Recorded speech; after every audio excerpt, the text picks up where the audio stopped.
E aí, turminha, bem bom, tudo na paz, é uma glória estar aqui mais uma vez desfrutando da palavra com vocês, através desse vídeo.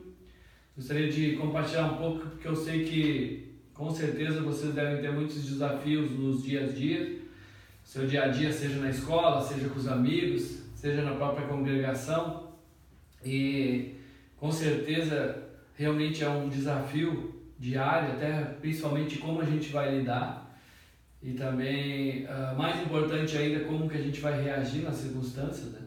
E é uma questão interessante, gostaria de pegar uma palavra que está no livro de Atos dos Apóstolos, capítulo 20, que o apóstolo diz algo aqui muito interessante, porque uma das coisas que a gente precisa ter, e muito, é realidade das coisas. Porque o povo se frustra, se desanima, principalmente porque eles acabam colocando uma expectativa, e essa expectativa falsa traz a frustração. O apóstolo tinha uma realidade que está relatada no livro de Atos dos Apóstolos, capítulo 20, do versículo 22 e 23, que diz assim: "E agora, constrangido em meu espírito, vou para Jerusalém, não sabendo o que ali me acontecerá, senão que o Espírito Santo de cidade em cidade me assegura que me esperam cadeias e tribulações."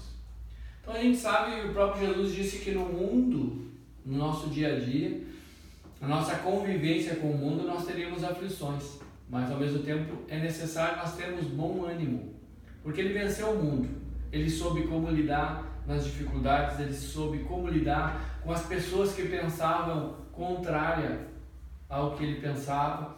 E essas circunstâncias do nosso dia a dia é o que realmente muitas vezes nos bloqueia. Creio que vocês no dia a dia, na escola, deve ser um desafio grande também, né? Eu até um tempo atrás tive compartilhando com vocês aí em Novo Hamburgo, que eu tive um almoço dos meus ex-colegas, né? Que a gente se criou junto. Eu estudei sempre no mesmo colégio, tive sempre os mesmos amigos. E logo depois que eles ficaram sabendo que eu estava seguindo o caminho do Senhor, a primeira coisa que brota dentro deles é a curiosidade. Só que essa curiosidade muitas vezes eles não sabem manifestar, então eles manifestam através de brincadeiras, através de questionamentos, através das gozações. E eu passei por esse processo num almoço que eu fui encontrar eles, onde eu levei algum material que eu queria dar para eles, mas logo na chegada foi muito difícil, porque eles brincavam, eles lembravam do tempo que eu não estava nos caminhos do Senhor. E a única coisa que eu fazia naquele momento era esperar com paciência, conforme o salmista diz: "Esperei com paciência pelo Senhor e Ele me livrou."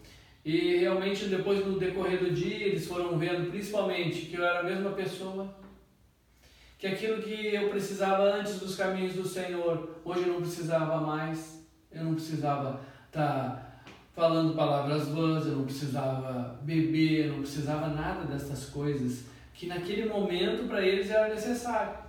E uma das coisas imprescindíveis que nós temos que aprender para conviver com esse mundo, eu preciso entendê-lo, porque eu entender não quer dizer que você concorde. Hoje nós vemos esses assuntos básicos que estão na mídia hoje, que colocam principalmente a questão da homofobia, homossexualismo, tudo um contra o outro, porque eles querem passar uma ideia de que um não pode conviver com o outro, que um tem que se prevalecer sobre o outro, que um tem que dizer: "Eu sou a verdade e tu é a mentira." E na verdade Jesus nunca veio para isso. Jesus, ele mesmo diz que ele bate a porta, aquele que abrir a porta, ele entra. Então, o que se faz necessário? A gente entender que não é por força e nem por violência, que eu não preciso entrar num debate e dizer que eu estou certo. Isso é um propósito para Deus, não é para mim e para você. Nós temos que tirar esse jugo de cada um de nós. Se no momento nós tiver que perder, muitas vezes, através das gozações, através das discussões, através dos debates, que a gente perca, mas o Senhor vai ganhar. É por isso que a única coisa que eu e você podemos fazer é plantar e regar. Porque o crescimento quem dá é Deus. Então eu planto, eu rego, mas o que vai manifestar que eu plantei e reguei? É o crescimento. A hora que o fruto aparecer, ninguém vai questionar. Eles questionam muitas vezes quando eu estou plantando, quando eu estou regando. Isso faz parte do nosso processo. É por isso que o apóstolo sabia, eu sei de uma coisa, esperam cadeias e prisões. Ele sabia que a dificuldade estava esperando ele naquela cidade. A gente sabe que o nosso dia a dia é movido por dificuldades, por coisas que vão se manifestar. Mas aí é que está a glória de servir o Senhor. Porque se o Senhor é por nós, quem será contra nós? Eu preciso, porque esse processo todo de radicalismo, por exemplo, é porque as pessoas não entendem e não concordam. O que eu preciso de discernimento? E uma coisa importante, coloquem na oração de vocês. A Bíblia diz, aquele que necessita de sabedoria, peça a Deus. Peça nas suas orações sabedoria a Deus, para que Deus verdadeiramente venha capacitá-los a lidar com essas circunstâncias, a não ser envolvido por elas, porque nós estamos nesse mundo, mas nós não pertencemos a ele, mas nós estamos porque Deus nos colocou nesse mundo. E muitas vezes a gente tem uma ideia e até uma vontade de não fazer parte disso, de não estar nesse meio, mas Deus colocou você. Na oração sacerdotal, e é muito interessante essa passagem, diz lá no Evangelho de João, no capítulo 17, nós vamos ver algo importantíssimo, porque eu creio que vocês vão passar por um momento assim, a qual eu também já passei, de não querer estar no meio. Mas não adianta, nós fazemos parte disso. Você tem que trabalhar, você tem que ir para a escola, você tem que estar nesse meio. Por quê? Porque o discípulo de Jesus trouxe a mim e a você para que a gente vá realmente nesse meio e nesse meio faça a diferença. É por isso que na oração sacerdotal, no Evangelho de João, no capítulo 17, depois vocês meditem nesse capítulo, mas eu vou ler só um versículo aqui, versículo 14 e 15, diz assim: eu lhes tenho dado a tua palavra, e o mundo os odiou, porque eles não são do mundo, como também eu não sou. Não peço que os tires do mundo, e sim que os guarde do mal. O que Deus está falando aqui? Gente, a gente não tem como se retirar disso. A gente não tem como viver uma vida enclausurada. Nós vamos estar realmente nesse mundo. Nós vamos estar nesse meio, vamos estar na escola, vamos estar no nosso trabalho, vamos estar inclusive na congregação. E a oração de Jesus era essa: não, Senhor, não tires eles desse meio, porque é nesse meio que eu vou me manifestar. É para isso que Jesus nos chamou, para mostrar a diferença no meio onde a gente convive, né? E ao mesmo tempo ele diz, mas que os livres do mal. Ou seja, essa é a nossa oração, essa é a minha oração para vocês também. Que Deus não retire vocês do mundo, mas que livre vocês do mal que habita nesse mundo. E é por isso que essas circunstâncias que Deus trabalha, e realmente vocês mais jovens assim, passam por alguns processos interessantes e que vão gerar uma experiência muito legal para vocês mais adiante. Mas o que nós precisamos hoje é muito entendimento, muita sabedoria, é saber lidar com as pessoas, é saber você estar nesse meio. O que você acha? Até porque nós vivemos, e se fala muito na televisão sobre democracia, né? Sobre o Estado de Direito, ou seja, eu posso manifestar a minha opinião, você pode também. Ao mesmo tempo, você tem que entender a opinião dos outros.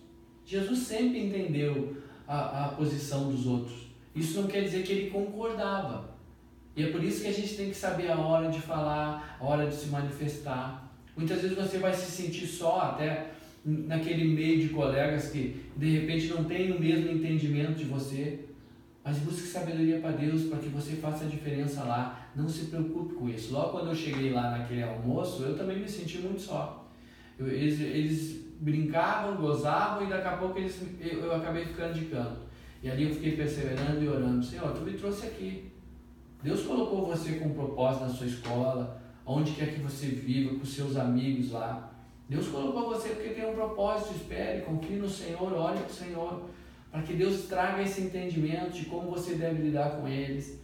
Porque na hora certa eles vão vir até você. Eles vêm, eles começam a conversar. Aí eles veem que você não é um xarope, que você não está querendo enfiar a Bíblia na goela deles, mas que você realmente tem uma diferença. Porque a Bíblia está dentro do coração de mim e de você. E muitas vezes pela imaturidade, às vezes a gente quer convencer os outros. Você não precisa convencer ninguém de nada, até porque a gente não consegue isso. mas você vai manifestando as suas atitudes, você vai manifestando principalmente as suas reações. Lembre-se que as atitudes mostram quem a gente quer ser, as reações mostram quem verdadeiramente a gente é.